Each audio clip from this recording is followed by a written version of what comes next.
ನಮಸ್ಕಾರ ಗೆಳೆಯರೆ, ನೀವು ನೋಡ್ತಾ ಇದ್ದೀರಾ ಹಳ್ಳಿಯಿದ ಯೂಟ್ಯೂಬ್ ಚಾನಲ್.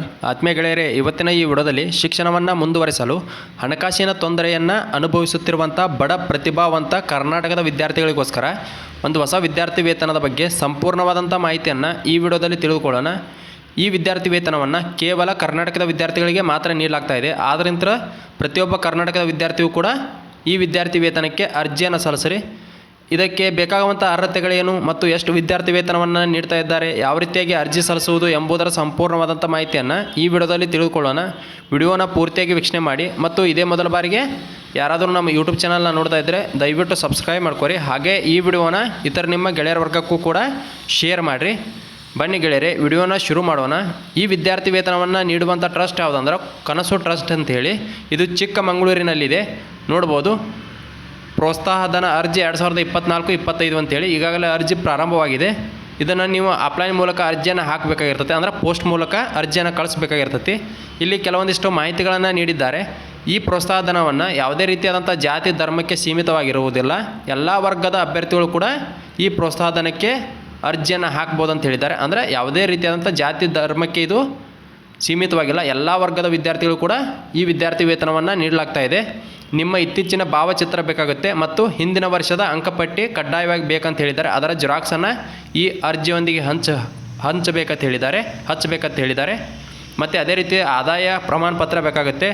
ಪ್ರೋತ್ಸಾಹಧನದ ಅರ್ಜಿ ಶುಲ್ಕವಾಗಿ 100 ರೂಪಾಯಿಗಳನ್ನು ನೀವು ಅಂಚೆ ಕಚೇರಿಯಲ್ಲಿ ಮನಿ ಆರ್ಡರ್ ಅಥವಾ ಪೋಸ್ಟಲ್ ಆರ್ಡರ್ ಮೂಲಕ ಕನಸು ಟ್ರಸ್ಟ್ ಹೆಸರಲ್ಲಿ ಸಂದಾಯವಾಗುವಂತೆ ಕಳಿಸ್ಬೇಕಾಗಿರ್ತೈತಿ.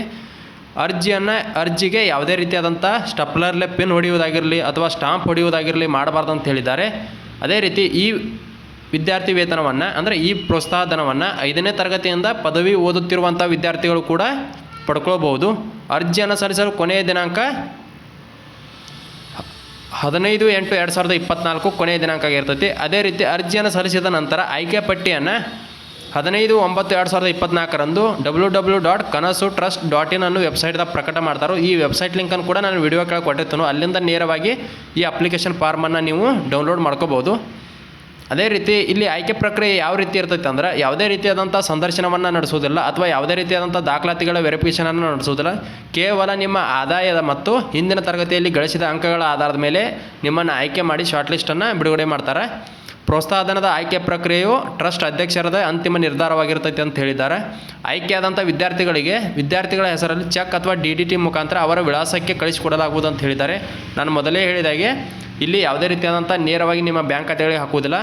DD ಅಥವಾ ಚೆಕ್ ಮೂಲಕ ನೇರವಾಗಿ ನೀವು ಯಾವ ವಿಳಾಸವನ್ನು ಕೊಟ್ಟಿರ್ತಾರಲ್ಲ, ನಿಮ್ಮ ಮನೆಯ ವಿಳಾಸ, ಆ ವಿಳಾಸಕ್ಕೆ ನೇರವಾಗಿ ನಿಮಗೆ ವಿದ್ಯಾರ್ಥಿ ವೇತನವನ್ನು ನೀಡ್ತಾರೆ. ಅದೇ ರೀತಿ ನೀವೇನಾದರೂ ಆಯ್ಕೆಯಾಗಿ ಮುಂದಿನ ವರ್ಷ ಹೆಚ್ಚಿನ ಅಂಕಗಳನ್ನು ಪಡೆದರೂ ಕೂಡ ನಿಮಗೆ ಮುಂದಿನ ವರ್ಷವೂ ಕೂಡ ಪ್ರೋತ್ಸಾಹಧನವನ್ನು ಕಂಟಿನ್ಯೂ ಮಾಡ್ತಾರೆ. ಅಂದರೆ ಮುಂದಿನ ವರ್ಷವೂ ಕೂಡ ಅದನ್ನು ಮುಂದುವರಿಸ್ಕೊಂಡು ಹೋಗ್ತಾರಂತ ಕೂಡ ಹೇಳಿದ್ದಾರೆ. ಅದೇ ರೀತಿ ನಿಮಗೇನಾದರೂ ಹೆಚ್ಚಿನ ಮಾಹಿತಿ ಬೇಕಾಗಿತ್ತು ಅಂದರೆ ಅವರ ದೂರವಾಣಿ ಸಂಖ್ಯೆಗಳನ್ನು ಕೂಡ ಕೊಟ್ಟಿರ್ತಾರೆ, ನೋಡ್ಬೋದು ಇಲ್ಲಿ. ಆ ದೂರವಾಣಿ ಸಂಖ್ಯೆಗಳಿಗೆ ನೀವು ಬೆಳಗ್ಗೆ 9:30 ಹಿಡಿದು ಸಾಯಂಕಾಲ 6:00ವರೆಗೆ ನೀವು ಫೋನ್ ಮಾಡಿ ಹೆಚ್ಚಿನ ಮಾಹಿತಿಯನ್ನು ತಿಳ್ಕೊಬೋದು. ಇನ್ನು ಎಷ್ಟು ಪ್ರೋತ್ಸಾಹಧನವನ್ನು ನೀಡ್ತಾ ಇದ್ದಾರೆ ಅಂದ್ರೆ, ನೀವೇನಾದರೂ 5ನೇ ತರಗತಿಯಿಂದ 10ನೇ ತರಗತಿ ಓದ್ತಾ ಇದ್ದಾರೆ ಅಂದ್ರೆ ನಿಮಗೆ 3,000 ರೂಪಾಯಿ ಪ್ರೋತ್ಸಾಹಧನವನ್ನು ನೀಡ್ತಾ ಇದ್ದಾರೆ. ನೀವೇನಾದರೂ PUCಯಿಂದ ಪದವಿವರೆಗೆ ಓದ್ತಾ ಇದ್ದೀರ ಅಂದರೆ ನಿಮಗೆ 4,000 ರೂಪಾಯಿ ಪ್ರೋತ್ಸಾಹಧನವನ್ನು ನೀಡ್ತಾ ಇದ್ದಾರೆ. ITI ಮತ್ತು ಡಿಪ್ಲೊಮಾ ಓದ್ತಾ ಇದ್ದರೂ ಕೂಡ ನೀವು ಈ ಪ್ರೋತ್ಸಾಹಧನಕ್ಕೆ ಅರ್ಜಿಯನ್ನು ಸಲ್ಲಿಸ್ಬೋದು.